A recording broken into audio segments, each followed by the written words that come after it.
这是什么地方？脱万物，狂悖，世间从来弱肉强食。毒气要害！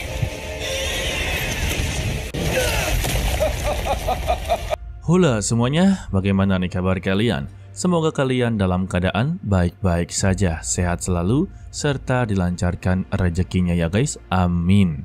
Pada kesempatan kali ini, Mimin akanlah melanjutkan Tonghua dari Jet Dynasty, yang dimana untuk episode sebelumnya, Siobhan yang inginlah mencari tahu tentang kebenaran pedang dari Zhu Tian malah bernasib sial. Sekarang dia haruslah memiliki hutang nyawa kepada tetua Wan. Sedangkan ya untuk Lu Suici atau aliansi tiga kebenaran, mereka juga sedanglah berusaha untuk menghadapi beberapa raja iblis yang semakinlah kuat. Kalau begitu langsung saja ya kita masuk ke dalam ceritanya. Setelah dari semua itu, secara tiba-tiba, Siobhan memasuki sebuah dimensi. Dia bisa melihat hati kegelapan yang berada di tongkatnya sedanglah baku hantam dengan hati putih atau hati kebaikan. Jadi, ini adalah dua sosok entitas yang berbeda guys. Untuk yang berwarna putih, mewakili langit dan bumi.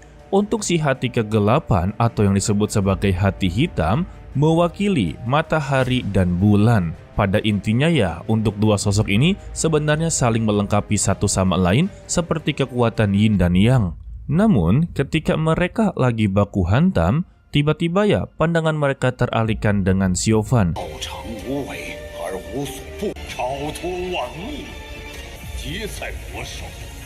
Dengan mempertanyakan sosok yang haus darah mengapa bisa pada dirinya. Untuk si hati putih juga telah mengetahui kalau kondisi dari Siobhan sudah benar-benar parah, karena ya untuk separuh hidupnya telah dikendalikan oleh kekuatan darah. Dirinya mengucapkan kalau Siobhan adalah pria yang begitu sangatlah malang. Bahkan dia yakin untuk saat ini Siobhan sedanglah dilema, dan dia pun memberikan sebuah saran apakah dia pernah berpikir jika dia menaruh hati kebaikan di dalamnya, apa yang akan terjadi ke depannya. Siobhan ya menjawabnya kalau dia telah kehilangan bagian dalam hidup ini dan dia juga telah menderita berkali-kali di dunia ini. Meski dirinya telah menderita berkali-kali, tetapi sampai saat ini dia tidak memiliki penyesalan apapun. Untuk saran yang diberikan, dia tidak pernah berpikir seperti itu. Lalu ya untuk si hati putih memberitahu kalau surga tidak memiliki kerabat, sebab surga telah berdiri sendiri.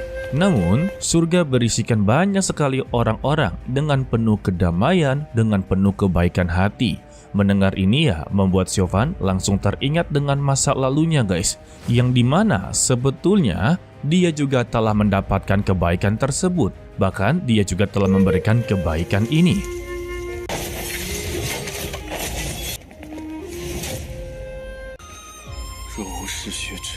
Namun, dia tetaplah ragu. Perlakuan baik dia ini akanlah hilang karena semuanya akanlah mati jika berada di dekatnya. Mendengar ini, si hati kegelapan alias hati hitam memberitahu kepadanya kalau dia tidak perlu untuk melakukan apapun. Karena bagaimanapun juga dunia ini, orang-orang yang dia sayangi akanlah pergi dengan sendirinya. Mendengar ini, Siobhan melihat sekilas pandangan yang begitu sangatlah mengerikan. Dan si hati hitam tetaplah memberitahunya kalau bencana besar akanlah datang. Hanya berdiri dan menonton juga akan tetaplah meninggal dunia. Karena di dunia ini, hukum rimba masihlah berlaku. Semakin kita kuat, maka semuanya akanlah sangat mudah untuk diatasi. Dan si hati hitam ini mencoba untuklah menyinggung si hati putih. Kalau masalah rantai kejahatan dan rantai kebaikan itu sama sekali tidaklah berpengaruh. Justru itu adalah rantai yang dipercaya oleh orang-orang bodoh. Mendengar ini, Siobhan setuju dengan statement tersebut. Tidak peduli kekuatan apapun, selama dia menjadi jauh lebih kuat, maka apapun bisalah dia lakukan. Untuk si hati kegelapan langsunglah tertawa terbahak-bahak. Dia memuji semangat dari Siobhan. Memang benar, jika dia menjadi lebih kuat, siapa yang akanlah dia kalahkan, siapa yang mau hidup, siapa yang mau melindungi rakyat jelata, semua itu terserah kepadanya. Lagi dan lagi, Chauvin melihat pemandangan yang begitu sangatlah mengerikan. Memang sesuai perkataan dari si hati kegelapan, dia akanlah menjadi lebih kuat dan bisa untuk melakukan apapun yang dia mau. Saat ini yang diinginkan oleh Chauvin yaitu mengalahkan seluruh Raja Iblis. Tetapi setelah dia mengalahkan Raja Iblis, semua rekan-rekannya yang telah meninggal dunia tidak akanlah kembali. Dan secara tiba-tiba ya, Chauvin mengerang kesakitan.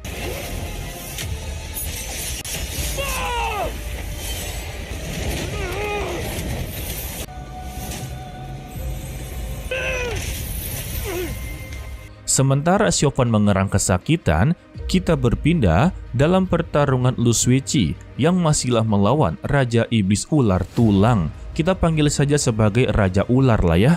Lalu gurunya alias Sui Yu meminta kepada Lu Suici jika bertarung dengan Raja Ular ini, janganlah melihat wajahnya ataupun matanya, karena pergerakannya akan langsung terbaca. Mendengar ini ya, Lu Suici barulah menyadari sebab berbagai serangan dia sama sekali tidak bisa mengenainya. Jadi ya, satu-satunya cara, Lu Suici janganlah bertarung sendirian. Gunakanlah mereka berdua sebagai umpan. Alhasil, mereka bertiga bekerja sama.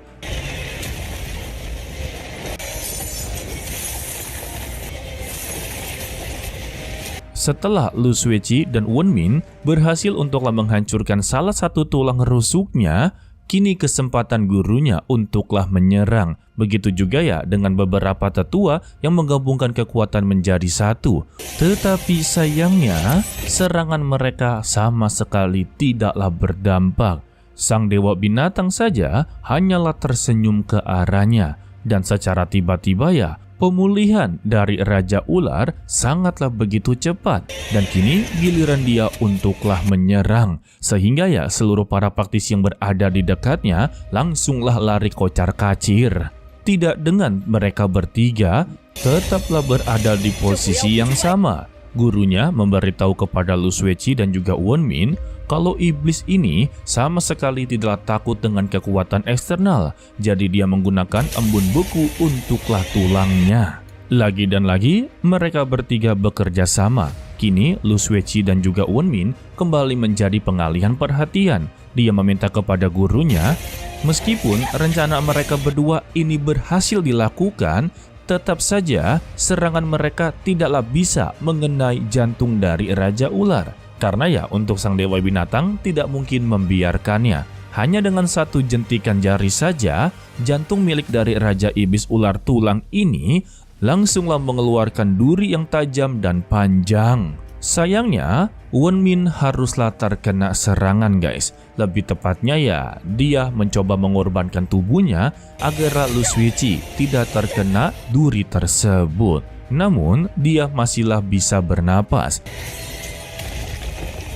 dan meminta kepada Lu Suici untuklah mengakhiri ini dengan cepat sembari memberikan pedang angin miliknya. Dan kini Lu Suici memiliki dua pedang dengan elemen yang berbeda. Sedangkan ya untuk praktisi lainnya, mereka juga sedanglah menghadapi Raja Iblis Burung Api dan terlihat sungguhlah begitu kesulitan. Lalu kita kembali kepada Lu Suici yang menerjang dengan begitu sangatlah cepat. Dan siapa sangka dengan kecepatannya ini membuat Lu Suici berhasil untuklah menebas jantung dari Raja Iblis Ular Tulang. Tetapi ya jantung ini tidaklah tertebas menjadi dua bagian, melainkan hanya sebuah goresan saja. Sang Dewa Binatang ya tersenyum ke arahnya guys. Antara kagum dengan kemampuannya, antara tertarik dengan kecantikannya. Ya itu mah terserah pendapat kalian ya. Selagi sang Dewa Binatang fokus kepada Lu Suici, ternyata di sisi lain mereka telah berhasil untuklah mengalahkan Raja Iblis Burung Api. Hal ini juga diketahui oleh sang Dewa Binatang, membuat dirinya benar-benar tampaklah begitu kesal guys.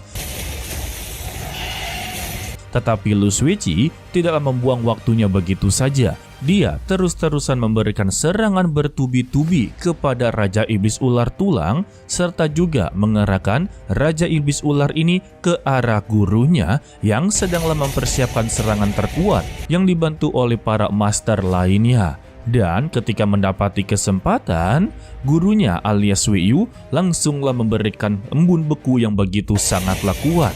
Sehingga ya, tubuh dari Raja Ular ini tiba-tiba membeku dan tidak bisa bergerak. Dan kesempatan ini tidaklah disia-siakan oleh Lu Sueci. Dia menggabungkan dua pedangnya menjadi satu dan berhasil untuklah menebasnya sampai seluruh tulangnya hancur lebur. Tetapi untuk jantungnya, kita masihlah belum tahu karena kita berpindah kepada Siofan yang masihlah terjebak dengan hatinya sendiri guys. Yang dimana ya untuk si hati putih dan si hati hitam ini terus-terusan memberikan nasihat kepada Siofan. Karena ya dia harus memilih satu jalan yang benar atau jalan yang jahat. Dan nasihat dari si hati putih, jika dia telah salah melangkah, maka akan sangatlah sulit untuk kembali. Berbeda dengan si hati hitam, meski dia telah salah memilih jalan, tetapi dia masih bisa memperbaikinya dengan berjalan ke belakang dan menjadi lebih kuat. Hal ini ya membuat Siofan sungguhlah begitu kebingungan. Apa yang haruslah dia putuskan, apa yang haruslah dia lakukan juga. Sebab ya untuk dua sosok ini terus-terusanlah menghasut dirinya guys. Kalau kalian berada di situ juga pasti akanlah kebingungan guys. Pada intinya ya mereka berdua memiliki jalan yang berbeda. Ya dari warnanya saja kalian sudahlah tahu. Hal ini membuat Siofan teringat kembali dengan perkataan gurunya. Kalau untuk Tao Xuan sama sekali tidaklah menyukai ada seseorang yang memiliki senjata ajaib jahat. Contohnya ya seperti Siofan. Karena bagaimanapun juga Sekte Qingyun berada di jalan kebenaran. Tetapi Siofan merasa kalau Tao Xuan telah salah menilai. Karena senjata ajaib milik dari Siofan itu sebenarnya tidak ada perbedaan antara yang baik dan yang jahat. Semua ini tergantung dengan pandangan mereka. Apakah senjata ajaib ini bisa dijadikan sebagai senjata latihan atau sebagai senjata kekuatan untuklah menyerang? Dan selama ini Siofan benar-benar menjaga senjatanya, bahkan melatihnya menjadi sampailah kuat. Dan dia tidak pernah memiliki niat menggunakan senjata ajaibnya menyerang orang yang tidaklah bersalah.